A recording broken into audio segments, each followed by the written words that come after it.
Hey, music fans! Welcome back to Sound Lab Studios in our Genesis series. Today we are going to be reviewing this Genesis album from 1978 entitled And Then There Were Three.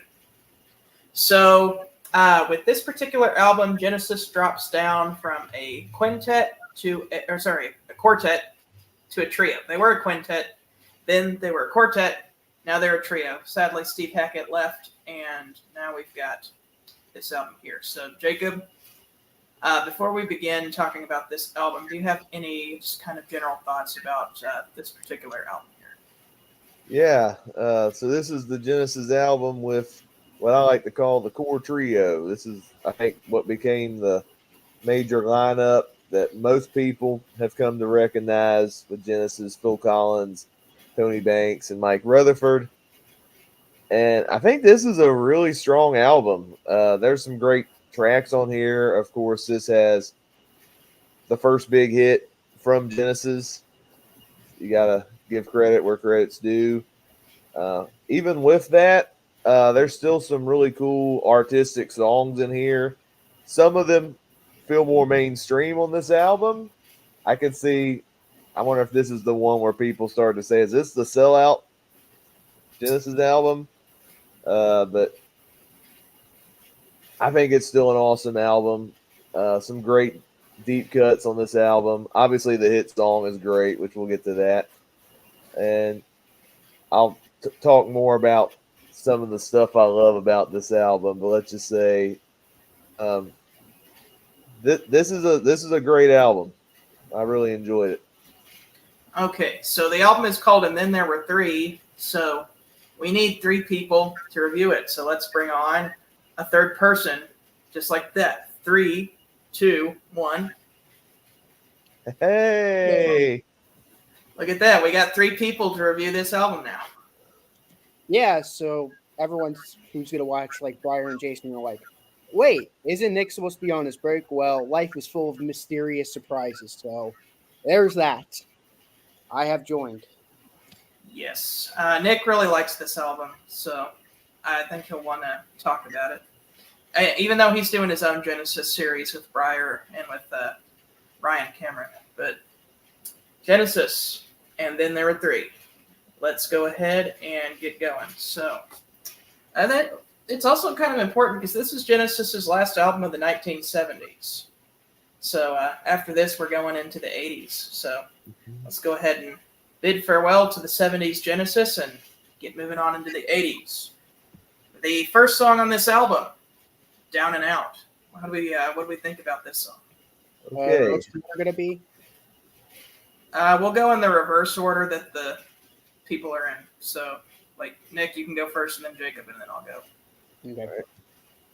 Okay, Down and Out. This is like an awesome way to open up the album. We have that like really cool synth to open up the album and song. That's like, it's so like sort of mysterious and ominous, but it works so well as like the opening. Like it's like here we are.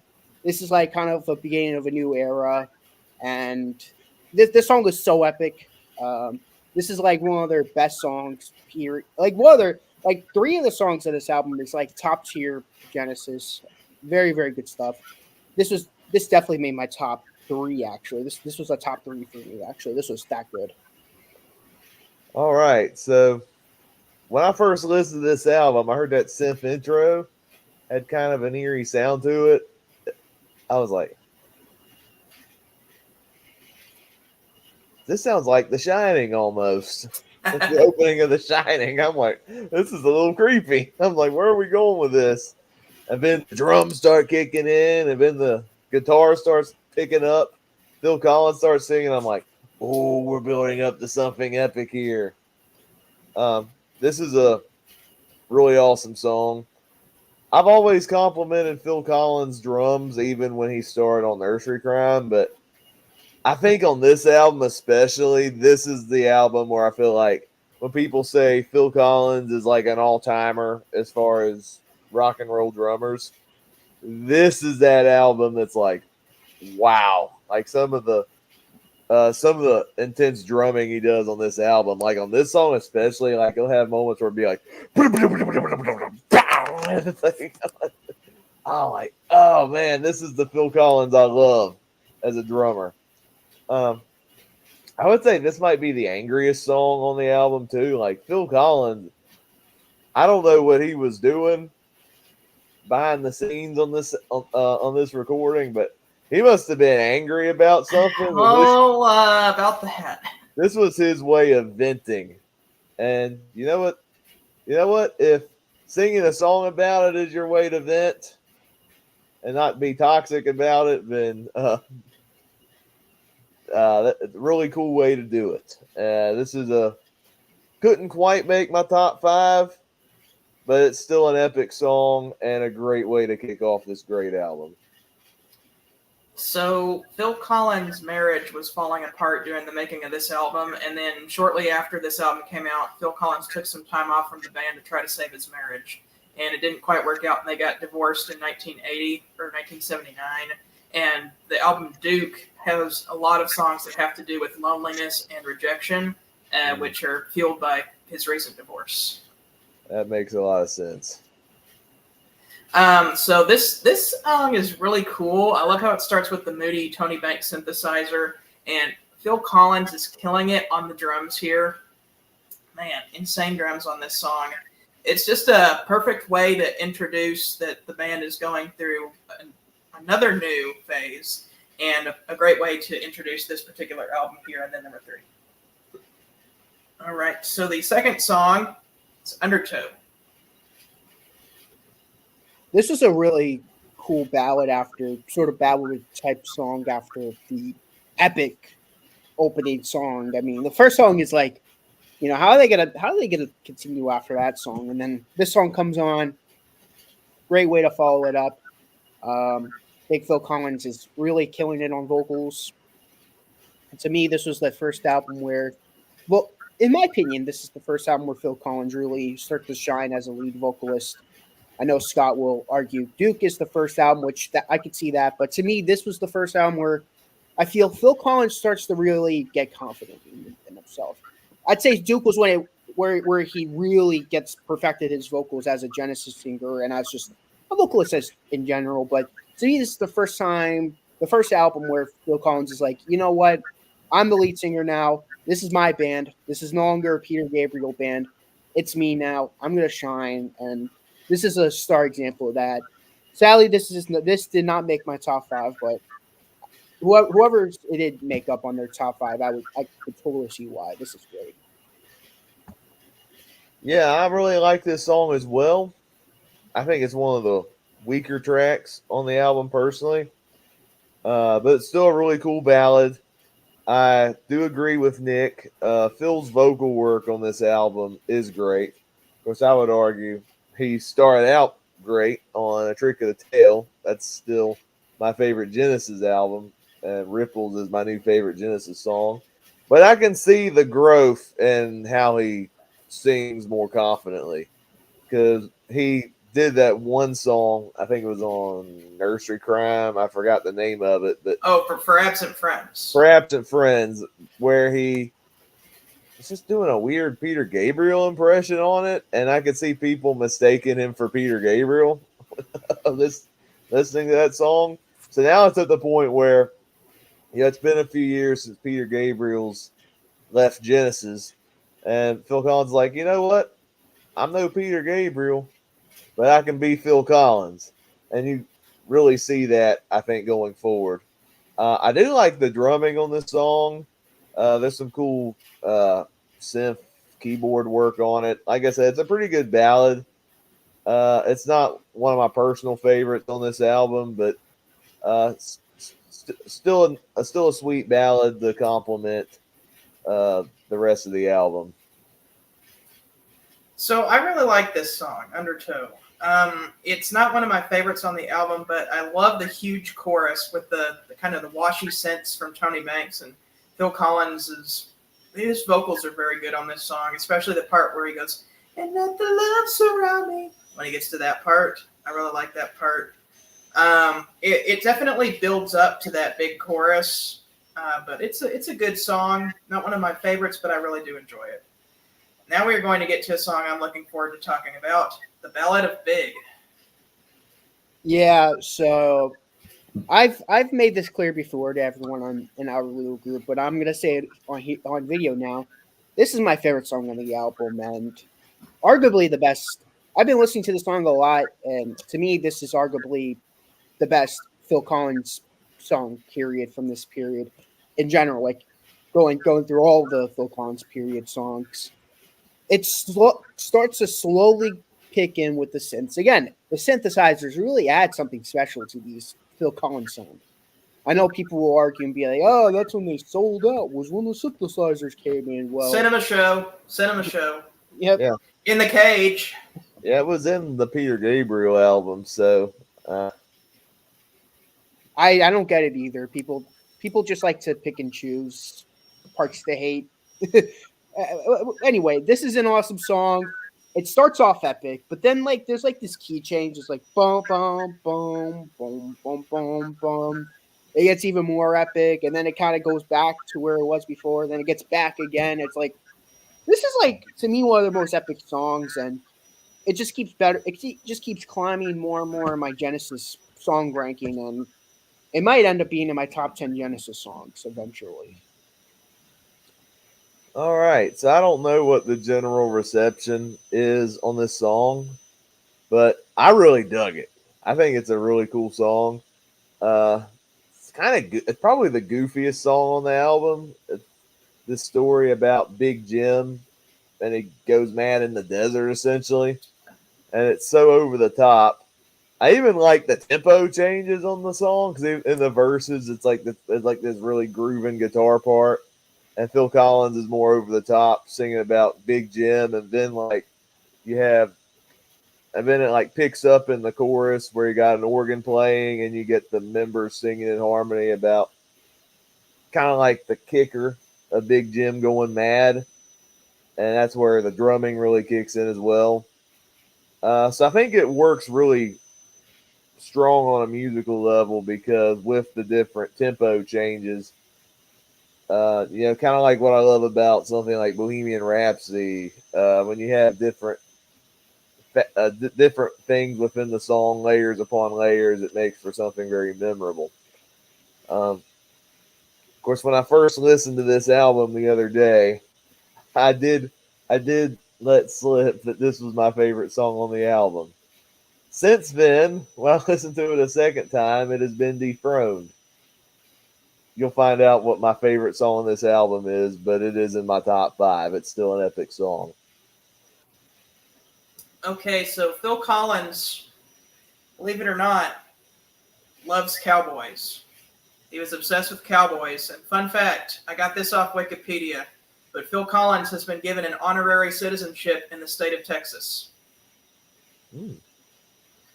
So you can tell that Phil Collins likes cowboys because of this song and another song on the album. But man, this is a really cool song talking about Big Jim. I like kind of the switch ups in the song, how it'll be fast and then slow. Just a lot of very interesting things that go on in this song. It possibly will be in my top 5. I just gonna have to like rethink about all the songs, but it's a strong contender for a top 5 song for me. And now we are going on to Snowbound. I'm not sure how most Genesis fans see the song. To me, this is one of the best songs on the album. This made my top 5. This was a nice ballad type song. I thought this was one of the more epic songs on the album. As to all these sort of weird storytelling songs, I have no idea what the song's about. But just like Supper's Ready and a big bulk of Lamb Lies on Broadway, I do not let that affect that on me at all because the music more than makes up for it. Plus, Phil Collins, again, he's killing it on vocals. This man just knows how to sing very well. I mean, I know people have heard me say that I preferred the Peter Gabriel vocals and his era, but that doesn't mean I don't like Phil Collins. I think Phil Collins is a great lead vocalist, and this song also proves that for me. All right, so this song, it's interesting because musically this song is fantastic. I love again some of the like. There's some cool like synthesizers or keyboards or whatever on this song. It's interesting because I've heard some really weird Genesis songs in this series. Like, go back to our Lamb Lies Down on Broadway review, and when we're talking about the Lamia with the snake monsters, like that one, that is like the weirdest Genesis song of all time. But for some reason, I something about this song doesn't click with me. I don't know what it is.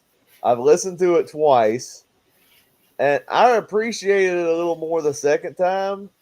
I think it's trying, I think, to be like a metaphor of one's insecurities and stuff like that. And in a lot of ways, this might be the Genesis equivalent to "Comfortably Numb" by Pink Floyd. I don't get the snowman metaphor. that's what takes me out of it. And I think the chorus where like Phil Collins is like, "Oh, here comes the snowman." I like Phil. Phil, great vocalist, but him singing that multiple times gets annoying after a while. I'm not gonna lie. I don't hate the song. I'm sure when we get to Calling All Stations, I'll have the garbage can on every song because that other singer, I don't know if he's as bad as the guy from Mardi Gras, but yeah, this song just didn't click with me. It's like my least favorite song on the album. I can't believe that we've heard songs about giant hogweeds, guaranteed eternal sanctuary men, lawnmowers, slippermen, and Lamia, and the one that got you is "Here Comes the Snowman." That's insane.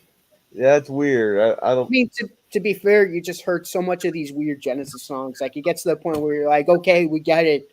You make weird songs. Yeah. Oh, let's not forget Harold the Barrel. Oh yeah, we can't forget about old Harry. Glop, glop, glop, glop. Okay, Snowbound.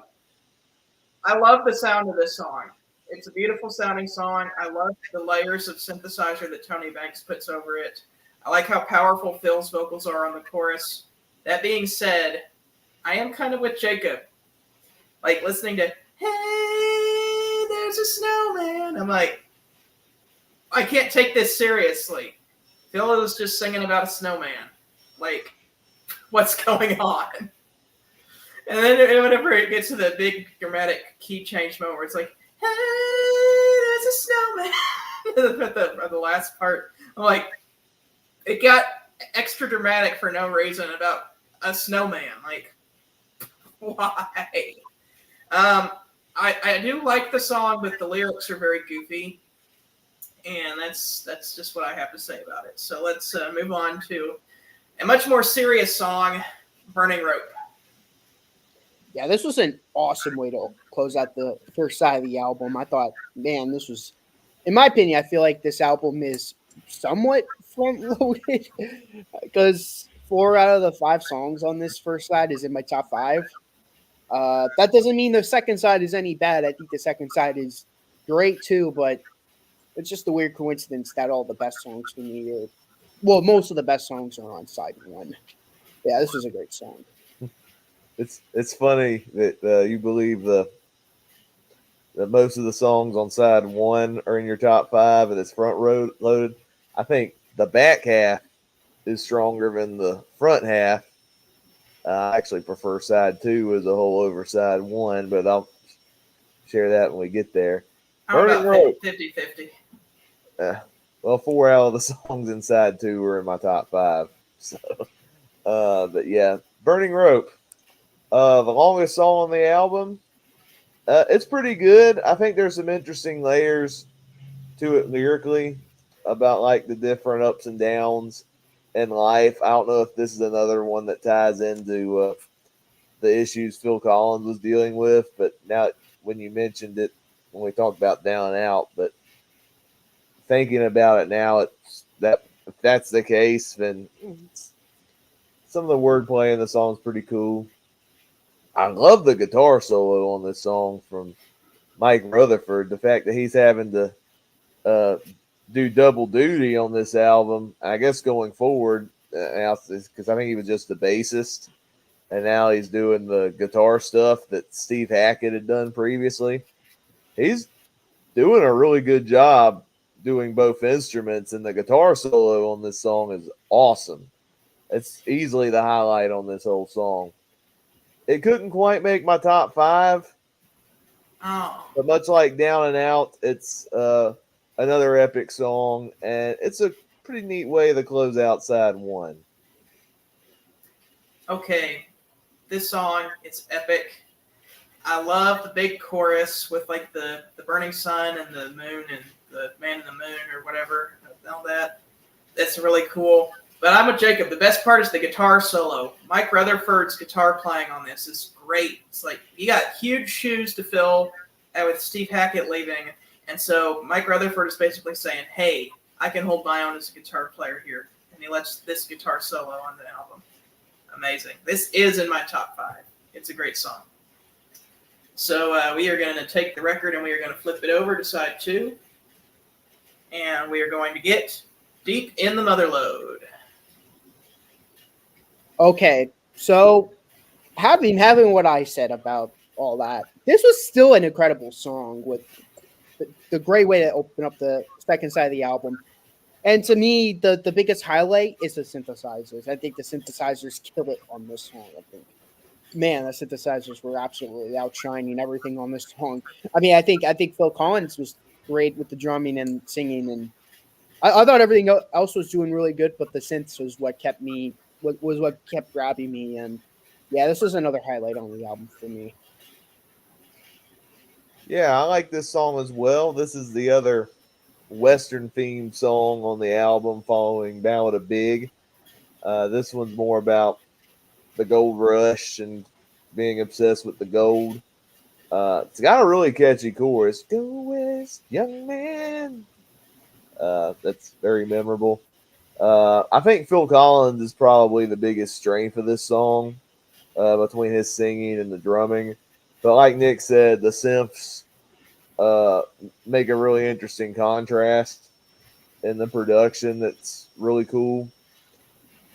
It's not one of my favorites on the album. It's not in my top 5, but much like some of the songs on side 1, it's still a really good song and a pretty good kickoff to side 2. I love how this kicks off side 2 because that synthesizer at the beginning is the perfect way to start the second half. I really like that. They get stuck in my head sometimes. But another song about cowboy culture, and like Jacob was saying, this one's more about kind of like the gold rush and going west. I really like it. I always enjoy it whenever I listen to it. This is another one that's a possibility that will be in my top 5. The next one, Many Too Many. This song was absolutely fantastic. This song was the closest to making my top 5. So far on side 2, this is the song that was closest to making my top 5. This song was awesome because it started off with as a piano ballad, and then the synths kick in, and I'm like, whoa! It's like this. If you love synthesizers, this is an album for you. This is has to be one of their most synth heavy albums so far, and that's what I love about it. Some people will be like, there's too much synths, but to me, there's just so much synths. But I love the synthesizer so much, and Tony Banks uses it in such a perfect way. I think it works so well that it kind of builds up on this song. And yeah, this is a masterpiece. I thought this was in my opinion, this is one of their better ballads. Oh man, when I listened to this song, I wanted to put it in my top 5. It is such an awesome ballad. I like the transition from piano to synth is really cool. Phil Collins sings great on this song. There's a lot of emotion in the way that he sings, and I don't know if it's me, but the way he sings the song and with the piano, at first I was like, this almost felt like the prototype to what Phil would later do in his solo career with Against All Odds. Hmm. So I thought that was kind of interesting. I think Against All Odds is better. That's an amazing song. Still a really good ballad in its own right, Many Too Many. I think if this was on, I will say if this song was on Wind and Withering, it would have probably been in my top 5 from that album, or potentially number 1 from that album. It's that good. But on this album, it's just shy of making the top 5, but that doesn't stop the fact that it's a great song. 2 words for this song. Tony Banks. That is who makes this song. Starting out with the piano and then switching over to the synthesizer later on. This is not going to be in my top 5. As crazy as it sounds. But I still really like this song, and I love the layers of the keyboard that Tony Banks is putting on this song. So now we're going to get to Scenes from a Night's Dream.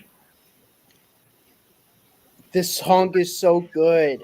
I hate to say this too, because this is my least favorite song on the album. But like all 11 of these songs are like so epic to me. It's like, how do I rank these songs? It's like, if I had the option, all 11 of these songs would be number 1 in my books. But being realistic, this is my least favorite on the album. If I'm being realistic, it's not because it didn't grab me or I don't like it. On the contrary, this is like one of their best. This is like one of their best songs in the Phil Collins period. I mean, all 11 of these songs, I think this is like, in my opinion, this is Genesis at their peak with the Phil Collins era.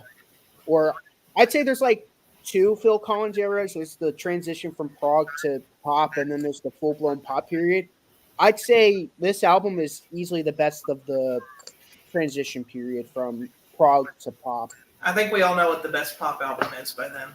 Yeah, I mean, to be, it goes without saying, but well, I mean, I won't be on that review, but you'll find out when me, Briar, and Ryan can review that album. Yeah, this is such a good song though. I could see Jacob's reaction. He's like, why is this your least favorite? But I get where you're coming from. I get you. I could totally see you.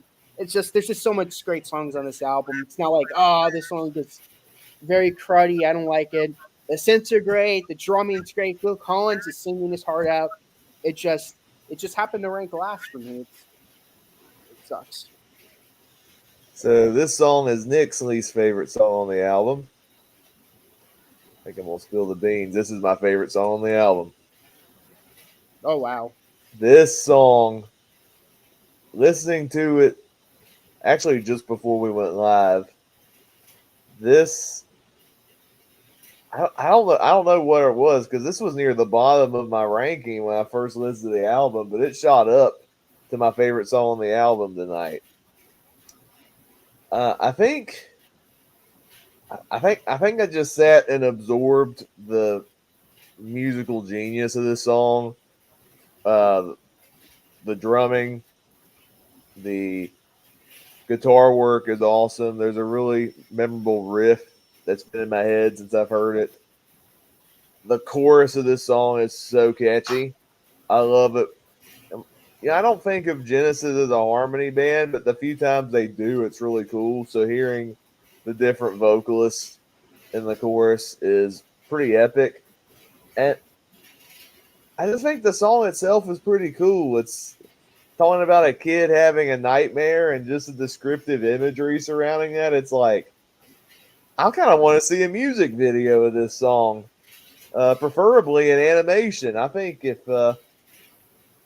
somebody turned Genesis into a Disney movie, it'd be as trippy as the pink elephants in Dumbo almost.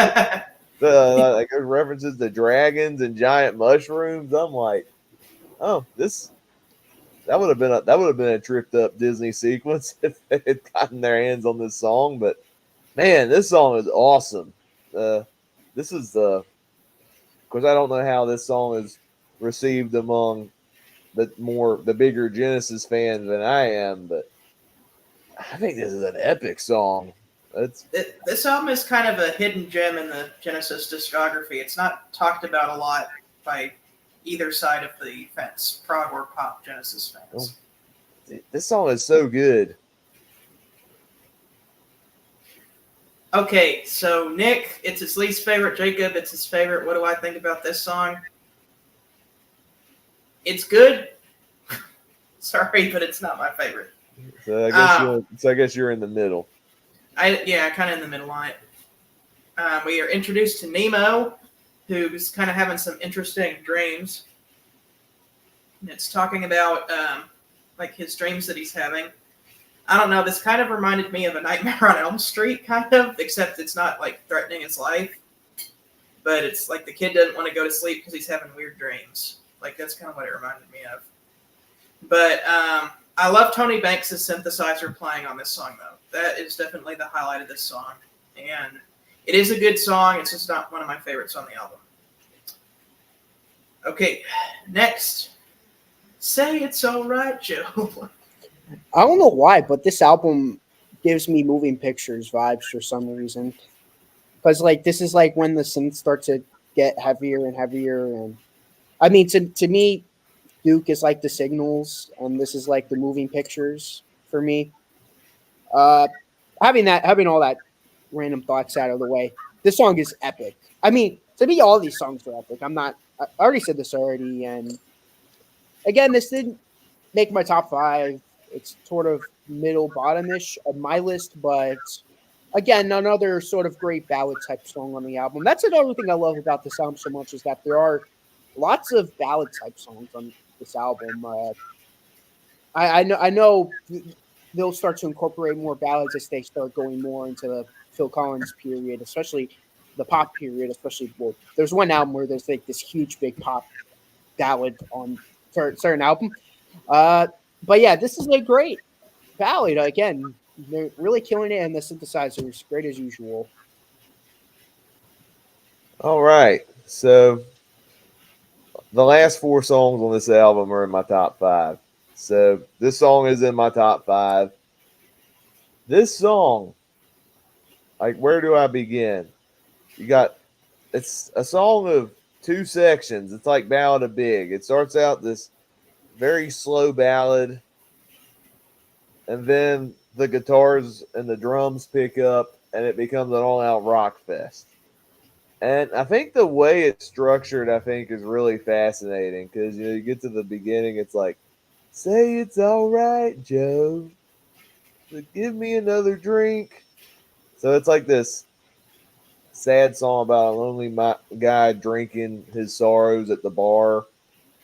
And then it picks up, and where it gets really chaotic. And the way I took it, it's like he's drinking, and it gets to a point where he, I think, starts going crazy from drinking too much and starts hallucinating. And so I guess the song, I might be off on this, but it sounds like it might be a cautionary tale of the negative effects of drinking.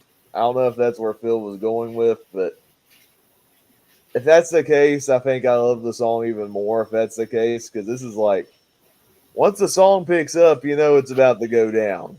That's like, oh no, don't do that. But musically, this song's great. I love the playing around with tempo and even genre in this song. And again, it's made my top 5. This is a really epic song that I've not heard anybody talk about. There's some great hidden gems on this album, and this one is another one. So I like this song, but it's not my top 5. I still really like it, though. I like the how it's kind of a softer ballad at the beginning and then picks up later. And I love whenever they did it live, Phil Collins would like bring out a chair, sit in a chair with a trench coat and a fedora on, and have like a drink on stage with like a lamp and kind of act out the song. I think that's really cool. Definitely check out the live performance of this song. But once again, it's not one of my favorites. I still really like it, though. But the next song, I do really like.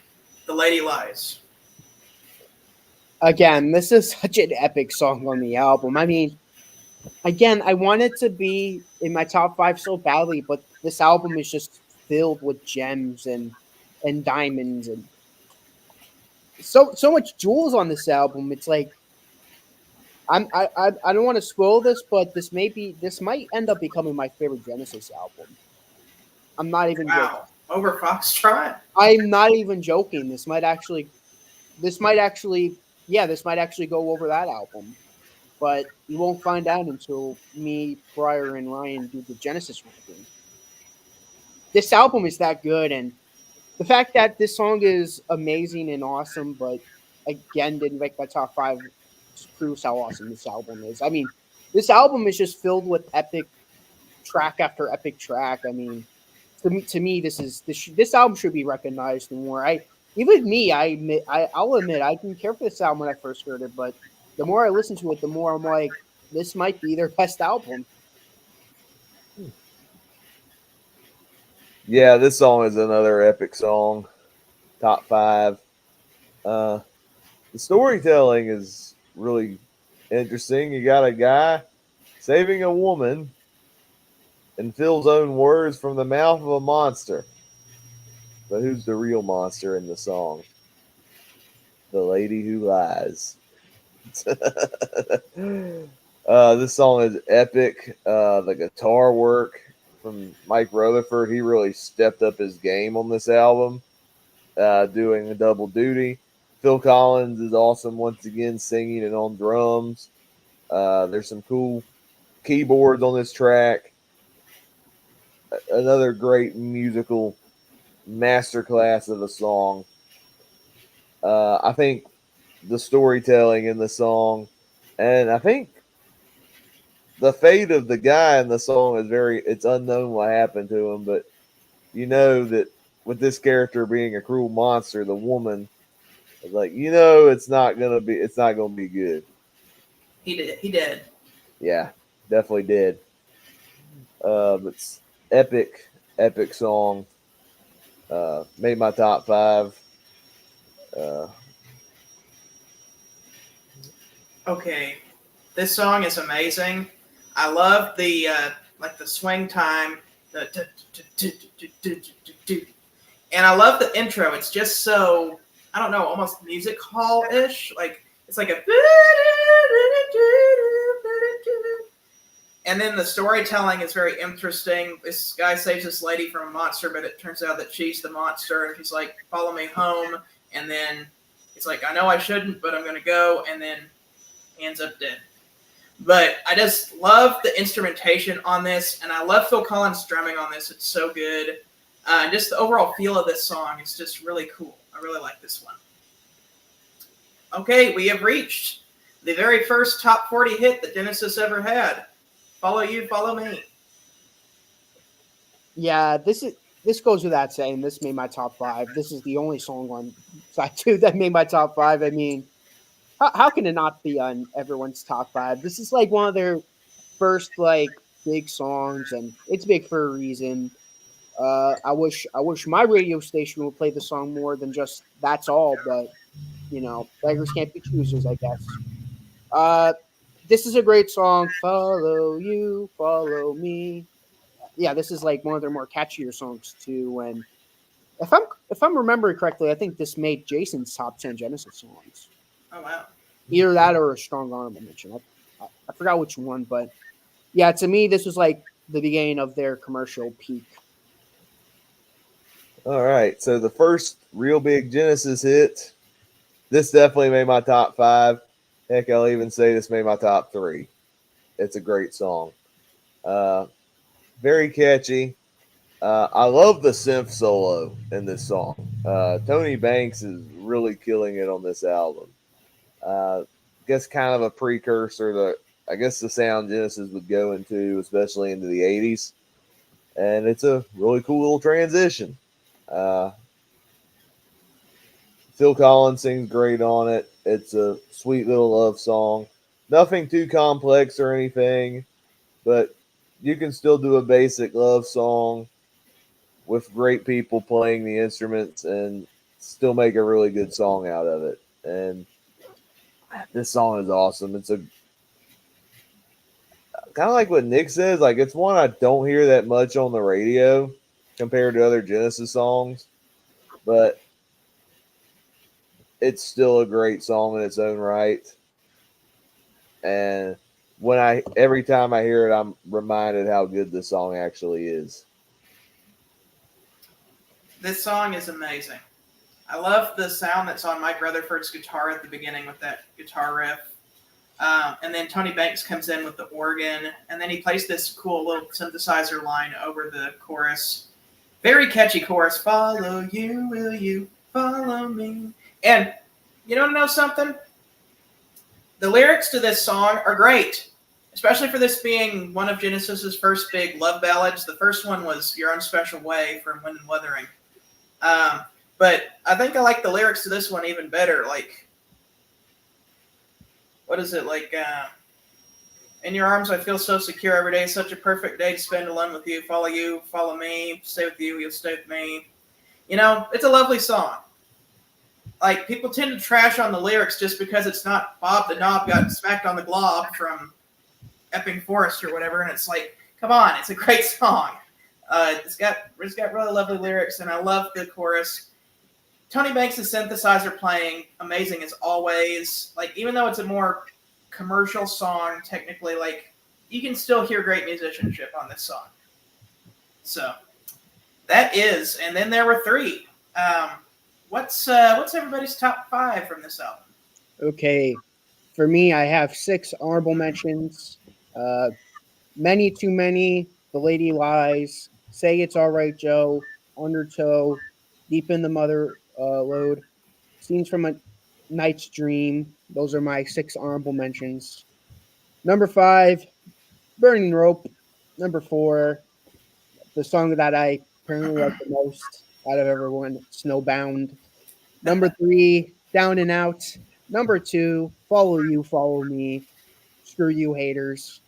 And number 1, Ballad of Big. All right. So I'll share the 3 honorable mentions that were close to making my top 5.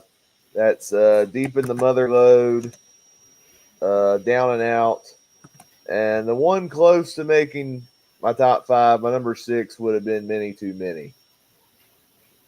Top 5. Number 5, Say It's Alright Joe. Number 4, The Lady Lies. Number 3, Follow You, Follow Me.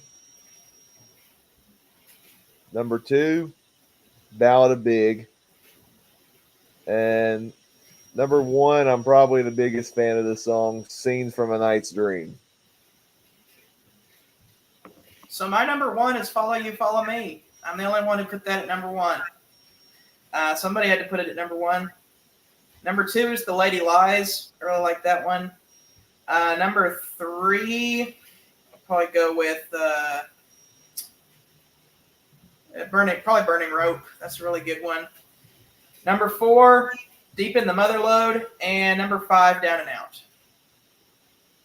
So on a scale of 1 to 10, how's this going to rank? I'm giving this a 0 out of 10. Oh, Yeah, right. You've been praising this album to pieces. We ain't buying that crap. 10 out of 10. I mean, this is like, to me, this might actually be the best Genesis album, period. I mean, of course it's going to be a 10 for me. All right. I'm going to give it a 9. Snowbound, I wasn't the biggest fan of. The rest of the album's amazing. This is the album where it's like, this is where Genesis went more mainstream, but there's still great artistic quality on this album. Phil Collins is really good on it. Mike Rutherford, Tony Banks, they still commit to making great music, even with the kind of like the shift in the style of music that, especially going into the 80s. And I can't say, I'm not going to say it's my favorite Genesis album. I still think A Trick of the Tail is their best album. But it's in my top 3 at this moment. It's really good. The other one in my top 3 currently, it's actually one of the Gabriel albums, Nursery Crime. That's a good one. I hate to be the most negative person about this album because it's a great album, but like for me, this album just doesn't do it for me as much as some of Genesis's other albums. Like, don't get me wrong, anything released from Trespass all the way up to We Can't Dance, I really love, but like this would rank a bit lower, so I'm gonna have to give this one an 8.5. That's the same that I gave When in Wuthering. But I still love this album. I still love When in Wuthering. There's some stuff that I'm a bit more excited to review coming up. Yeah, I find that interesting. I like this album. In my opinion, it's way better than When in Wuthering. Yeah, actually, after listening to it, I'm debating whether I like When in Wuthering better than this album. But that might just be me. Just because, I don't know, Blood on the Rooftops, One for the Vine, Your Own Special Way. I will say this, Follow You, Follow Me is better than Your Own Special Way. But, I don't know, some of the stuff on When in Wuthering, when I listen to it again, I'm like, this is really good. Yeah. I don't know, I kind of feel like these two albums are kind of very similar in quality, but that is. And then there were 3. So, thank you guys for watching. Next time, we are going to be reviewing the 1980 album Duke. So look forward to talking with you and reviewing that one. We will see you next time. Have a great rest of your day.